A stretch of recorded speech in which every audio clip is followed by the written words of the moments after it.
시간이 참 이상합니다. 누군가 떠나고 한 달이 지나도 아직도 그 사람이 숨을 쉬고 있는 것 같습니다. 내 옆에서, 내 가슴 속에서. 저는 이정화입니다. 73세, 40년간 학교에서 음악을 가르쳤습니다. 정년 퇴직한 지 10년, 아직도 손을 쓸 곳이 없으면 마음이 자꾸 떨립니다. 매일 아침 5시 30분에 깹니다. 시계를 봅니다. 그리고 습관처럼 우체통을 확인합니다. 왜인지 모르겠지만 요즘 들어 그게 유일한 기다림이 되었습니다. 아침이 또 왔네요. 박재용. 남편의 이름을 입에서 꺼내는 게 아직도 무섭습니다. 입에서 꺼내는 순간 그 이름이 떠난 사람의 이름이 되어버릴 것 같습니다. 그래서 혼잣말로만 부릅니다. 아무도 들을 수 없는 새벽에. 그날 아침도 평범했습니다. 우체통 앞에 섰을 때 손이 떨렸습니다. 이상한 일이었습니다. 평소처럼 광고지나 요금 고지서가 들어있을 텐데 무언가 다르다는 걸 느껴집니다. 안경을 다시 끼고 봤습니다. 봉투가 하나 들어있었습니다. 주소는 정화이고 보낸 사람은 박재용이었습니다. 남편이? 손가락이 떨렸습니다. 조심스럽게 봉투를 열었습니다. 안에는 하얀 편지지 한 장만 들어있었습니다. 글씨는 그 사람이었습니다. 내가 평생 봐온 그 글씨. 딱딱하고 네모나고 말이 없던 사람처럼 글씨도 무뚝뚝한 그 글씨. 손이 더 떨렸습니다. 초점이 맞지 않았습니다. 안경을 벗고 닫고 다시 끼웠습니다. 한 문장만 적혀 있었습니다. 당신 요즘 잘 지내고 있습니까? 그 순간입니다. 낙엽이 흩날리는 이른 아침, 우체통 앞에서 나는 무너져 내렸습니다. 한 달 동안 흘리지 못한 눈물이 본물처럼 쏟아져 내렸습니다. 그것은 슬픔만은 아니었습니다. 그것은 죄책감이었습니다. 재용이를 처음 만난 건 1982년 봄이었습니다. 그 시절 나는 24살이었습니다. 방금 대학을 졸업하고 학교에 배치받은 새내기 음악 선생님이었습니다. 설렘과 두려움이 가득했던 시절입니다. 음악실에서 피아노를 치고 있을 때였습니다. 누군가 문을 열고 들어왔습니다. 그는 아무 말도 하지 않고 그저 문가에 서서 내 연주를 들었습니다. 꼬박 5분을 말없이. 처음엔 어색했습니다. 무슨 일인가 싶었습니다. 하지만 그 침묵 속에는 뭔가 다른 게 있었습니다. 비난도 아니고 간섭도 아니고 그저 듣고 있다는 것. 내 음악에 귀를 기울이고 있다는 것만으로도 충분한 그 무언의 표현. 나중에 그가 수학 선생님 박재용이라는 걸 알았습니다. 우리는 그렇게 시작했습니다.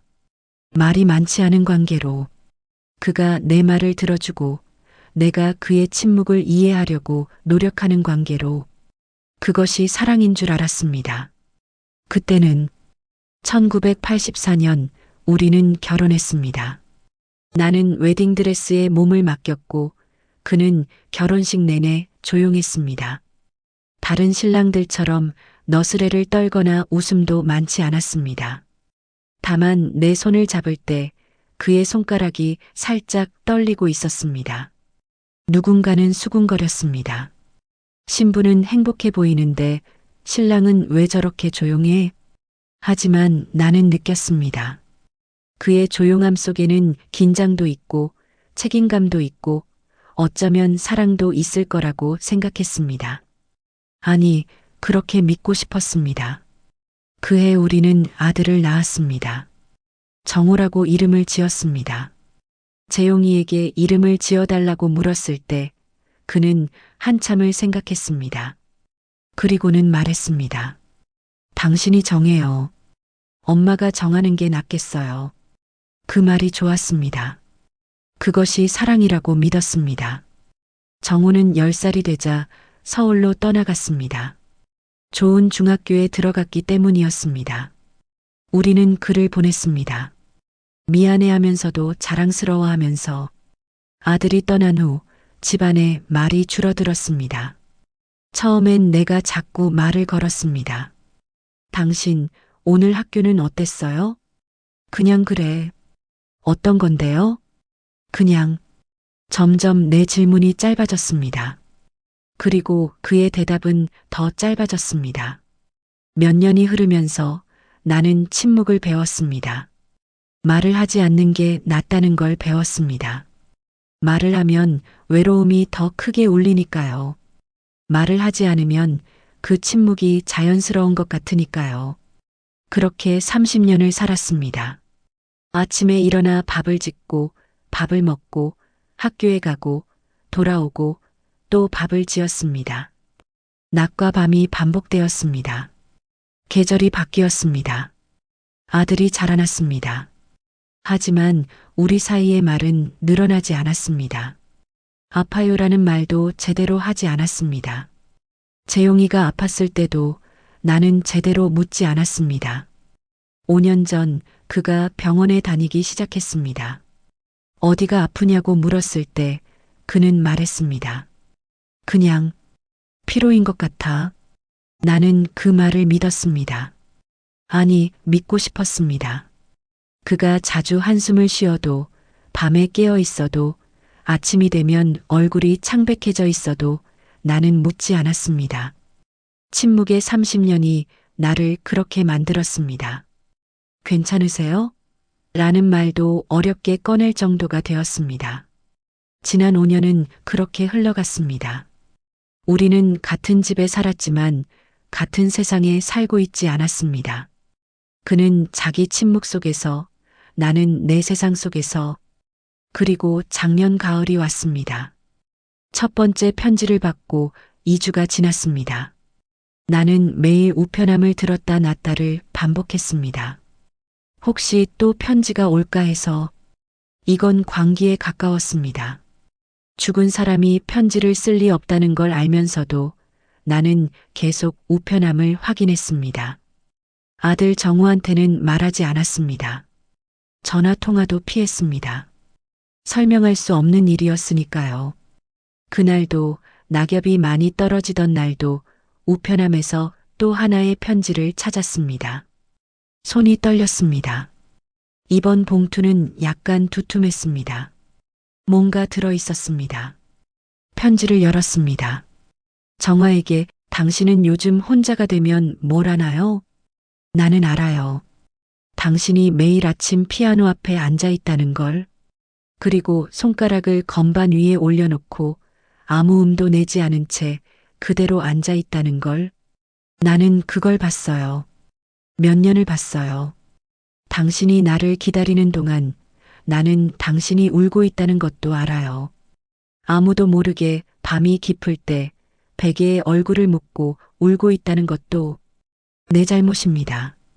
기억나세요? 우리가 처음 만났던 음악실?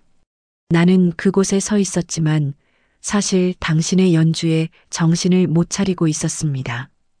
당신의 뒷모습이 자꾸 흔들렸기 때문입니다. 당신의 손가락이 건반을 고르게 내려치는 그 모습이, 그 음악이, 그 순간 나는 알았습니다. 이 사람이 나를 행복하게 할 수 있는 사람이라는 걸, 이 사람과 함께면 내 인생이 완성될 것 같다는 걸. 하지만 나는 말을 못했습니다. 말하는 법을 몰랐습니다. 내가 할 수 있는 건 그냥 옆에 서 있는 것 뿐이었습니다. 아무 말도 하지 않고 당신의 연주를 듣는 것. 그것이 내가 할 수 있는 최선의 사랑이었습니다. 나는 지금 아파요.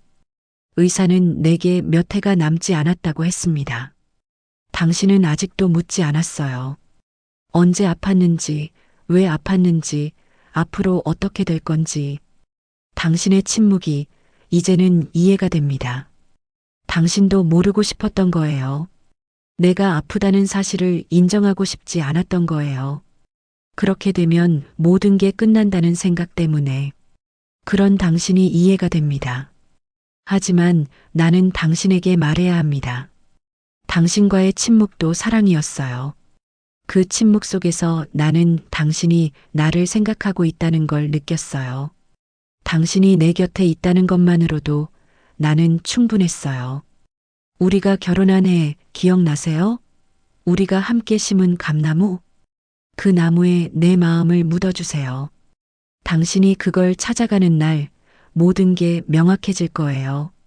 당신에게 미안했던 마음도, 그래도 사랑했던 마음도, 그리고 이제는 당신을 놓아줘야 한다는 마음도.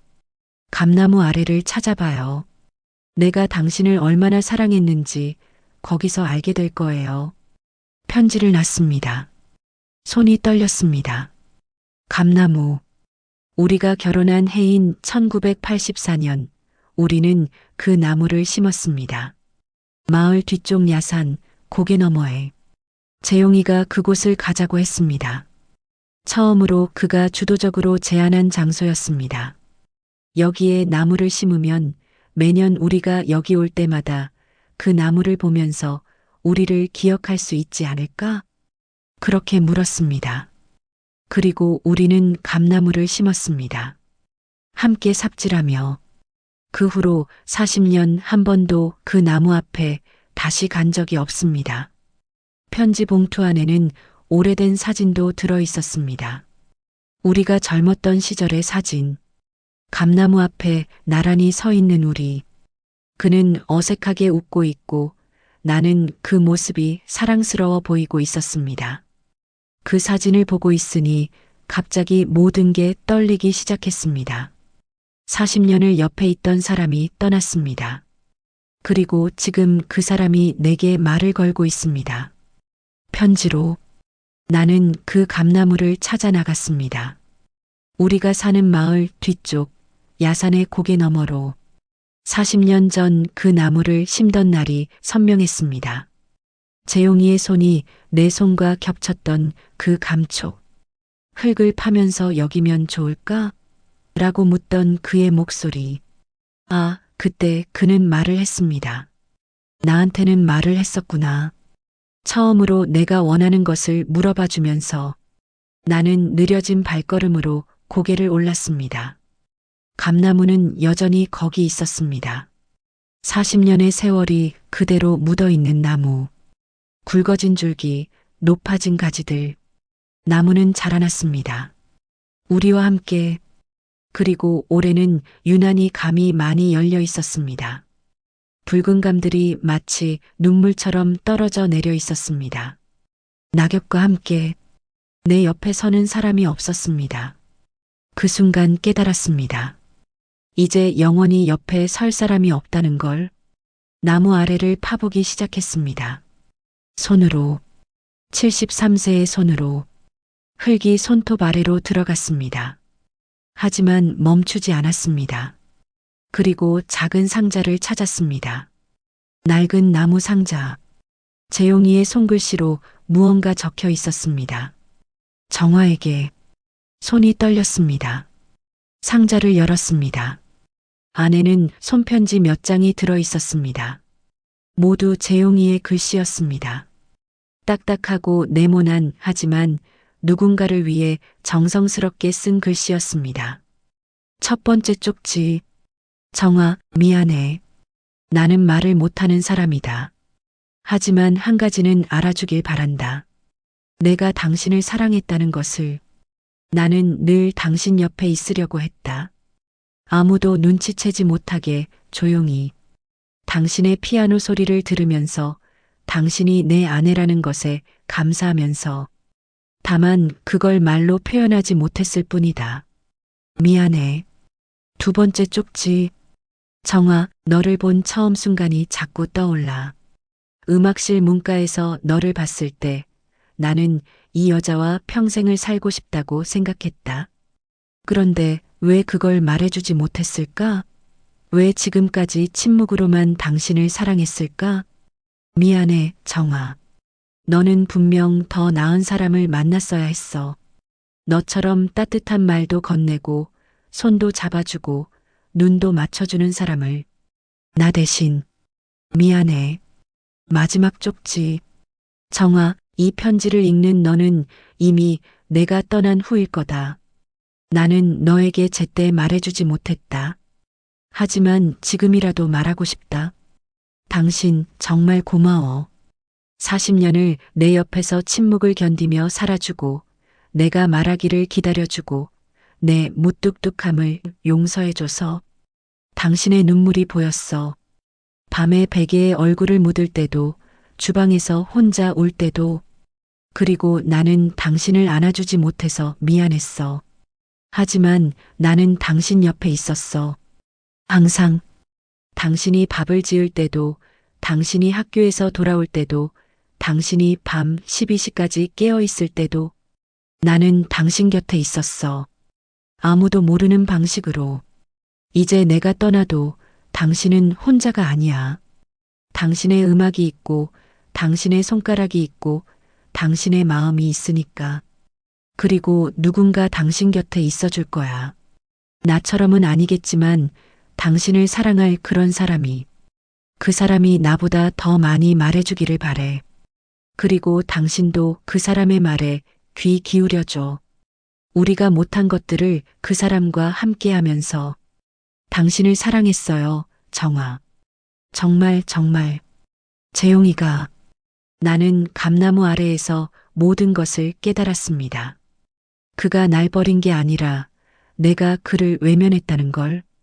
그가 무관심한 게 아니라 내가 그의 사랑을 잊지 못했다는 걸. 그가 침묵한 게 아니라 나 자신도 침묵으로 응했다는 걸.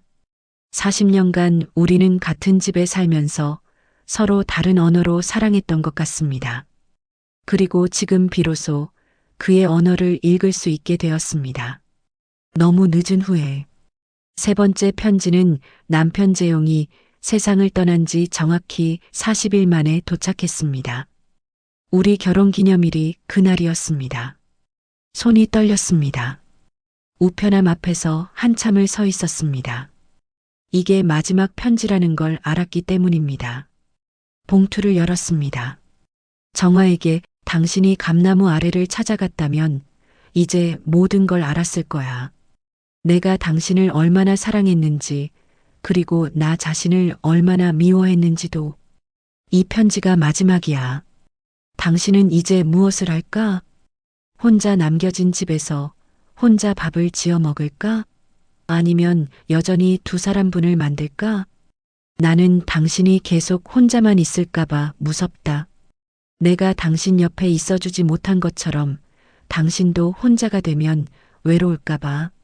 그래서 당신에게 말해주고 싶다. 당신의 외로움을 나누어 줄 누군가가 나타나면 주저하지 말고 그 손을 잡아주세요. 내가 그러지 못한 모든 것을 그 사람이 대신해 줄 거야. 그리고 당신은 그 사람의 말에 귀 기울여줘요. 내가 하지 못한 것처럼 당신도 침묵으로 응하지 말고. 하나 더 말해주고 싶은 게 있어. 우리 아들 정호. 그 아이는 날 많이 닮았어. 말이 적고 표현을 못하고 그래서 마음을 자꾸 숨기는 타입으로. 당신이 내게 그랬듯이 정호도 누군가에게 그럴 거야. 그런 정호를 봐줘요. 무한정 기다려주지 말고 당신의 마음을 먼저 건네줘요. 엄마가 할 수 있는 말들을 먼저 꺼내줘요. 그러면 우리 아들도 내가 못한 것들을 배울 거야. 당신은 아직도 모를지도 몰라. 내가 매일 밤 당신을 봤다는 걸. 당신이 피아노 앞에서 울고 있을 때 내가 당신을 보고 있었다는 걸. 당신이 밥을 지을 때 흘린 눈물이 보였어. 아무도 모르게. 하지만 나는 보고도 당신의 눈물을 닦아주지 못했어. 미안해, 정화야. 정말 정말. 당신에게 선물을 하나 남겨놨어. 나의 손수건이야. 엄마한테서 물려받은 그 손수건. 나는 그걸 항상 주머니에 가지고 다녔어. 당신이 울 때를 대비해서. 하지만 내가 닦아주지 못했으니 이제 그걸 당신이 가져요. 당신의 눈물을 이 손수건으로 닦아주세요. 그리고 기억해줘요. 나도 당신 옆에서 보이지 않게 당신의 눈물을 닦아주고 있다는 걸. 이제 정말 마지막이야. 당신 요즘 잘 지내고 있습니까? 나는 이제 안식 속에서 당신을 봐요. 당신이 밥을 먹을 때, 당신이 음악을 들을 때, 당신이 혼자 웃을 때, 모든 순간들을, 그리고 행복하길 바래. 사랑해요, 정아. 편지를 놨습니다. 손수건이 내 손에 떨어졌습니다. 하얀 손수건. 가장자리에 금실로 박재용이라고 수를 놓은 손수건. 내가 본 적 없는 손수건이었습니다. 40년을 함께 살면서 나는 그 손수건을 본 적이 없었습니다. 그것은 그가 내게 보여주지 않은 사랑이었습니다. 침묵으로만 지키던 사랑. 나는 손수건을 들었습니다. 코에 갖다 댔습니다. 거기엔 연기 냄새가 남아 있었습니다. 담배 냄새. 그가 매일 피우던 그 담배 냄새. 나는 그제야 울음을 터뜨렸습니다. 그 다음 날 나는 전화를 들었습니다. 손가락이 떨렸습니다. 아들의 전화번호를 누르고 있었으니까요. 40년. 아니, 더 정확히는 아들이 서울로 떠난 이후 30년을 제대로 말한 적 없는 엄마가 전화를 걸고 있었습니다. 전화벨이 울렸습니다. 한 번, 두 번, 세 번. 엄마. 그 목소리. 순간 모든 게 무너졌습니다. 30년간 미뤄왔던 말들이 한 번에 몰려왔습니다. 정우야. 엄마인데. 잘 지내고 있지? 목이 메었습니다. 네, 엄마. 잘 지내고 있어요. 그래. 잘 되고 있구나. 엄마는 너한테 제대로 물어본 적이 없었어. 미안해. 정말 미안해. 전화 저편에서 침묵이 흘렀습니다. 엄마, 괜찮으세요? 응. 엄마는 아버지 편지를 받았어. 아버지가 떠나기 전에 미리 쓴 편지를. 다시 침묵. 그리고 알았어. 내가 너를 잘못 사랑했다는 걸. 말없는 사랑만 했다는 걸. 그 침묵이 너희한테 얼마나 컸는지. 울음이 나왔습니다. 엄마, 괜찮으세요? 뭔가 좋지 않으신 거 아니에요? 아니다. 아니야, 정호. 엄마는 지금부터 달라질 거야. 엄마가 할 수 있는 만큼 너한테도 말해주고 물어봐주고 안아줄게. 미안해. 정말 미안해. 엄마, 사랑한다, 정호. 엄마는 너를 정말 사랑한다. 그동안 말하지 못했지만 정말 사랑했어. 전화 저편에서도 울음소리가 들렸습니다. 우리는 오랫동안 말없이 울었습니다. 침묵이었지만 그것은 더 이상 외로운 침묵이 아니었습니다. 그 이후로 많은 것이 변했습니다. 아들이 자주 전화를 합니다. 그리고 나도 전화를 합니다. 작은 일들에 대해, 무의미한 것들에 대해. 하지만 그 무의미한 것들이 우리를 연결시켜 줍니다. 그리고 매년 가을이 오면 나는 감나무 아래로 갑니다. 낙엽이 노랗게 떨어지는 계절에 재용이가 내게 준 하얀 손수건을 들고 감나무 아래의 의자에 앉습니다. 그 의자는 나중에 아들이 갖다 준 것입니다. 그것도 말없이 나는 거기서 편지들을 다시 읽습니다. 그리고 혼잣말로 말합니다. 여보, 나 잘 지내고 있어. 정우도 잘 지내고 있고, 내 가슴 속에 남긴 당신을 생각하면서 낙엽이 내 어깨에 소복이 내려앉습니다. 마치 그가 내 옆에 앉아 있는 것처럼, 마치 그가 내 손을 잡고 있는 것처럼. 어느 가을 아들이 나타났습니다. 감나무 아래 우리는 말없이 나란히 앉았습니다. 엄마, 아들이 말했습니다. 아버지가 남긴 편지 읽어봤어요. 나는 고개를 돌렸습니다. 아버지가 내게도 편지를 남겨놨나 봐요. 지금 받았어요. 그 말을 듣는 순간 나는 알았습니다. 남편 재용은 정말 우리를 사랑했다는 걸. 마지막 순간까지도. 지금 나는 74세입니다. 혼자가 아닙니다. 내 가슴 속에 남은 당신을 가지고, 내 곁에 있는 아들을 가지고, 그리고 내가 할 수 있는 모든 말들을 가지고 침묵은 이제 외로움이 아닙니다. 가만히 누군가를 사랑하는 방식이 되었습니다. 하지만 나는 더 이상 침묵만으로 사랑하지 않기로 했습니다. 말해줍니다. 가끔은 사랑해, 고마워, 미안해. 작은 말들이지만 그것들이 얼마나 큰 선물이 될 수 있는지 이제는 알기 때문입니다. 가을이 또 옵니다. 매년 이맘때쯤, 낙엽이 질 때쯤 나는 감나무 아래로 갑니다. 그리고 그 하얀 손수건을 펼칩니다. 그 손수건에는 이제 두 사람의 눈물이 묻어 있습니다. 그의 눈물도 내 눈물도 그리고 아마 앞으로 누군가의 눈물도 닦아줄 거예요. 이 손수건처럼, 이 사랑처럼. 당신 요즘 잘 지내고 있습니까? 매년 내 입에서 나오는 말입니다. 그리고 바람이 답해줍니다. 낙엽을 흔들면서 그래, 정아. 너도 잘 지내고 있니? 그런 말처럼 혹시 당신의 곁에도 말하지 못한 사랑이 있나요? 이 이야기가 좋으셨다면 구독 버튼을 눌러주세요. 매년 가을마다 우리는 그런 이야기들을 함께 나누고 싶습니다. 감사합니다.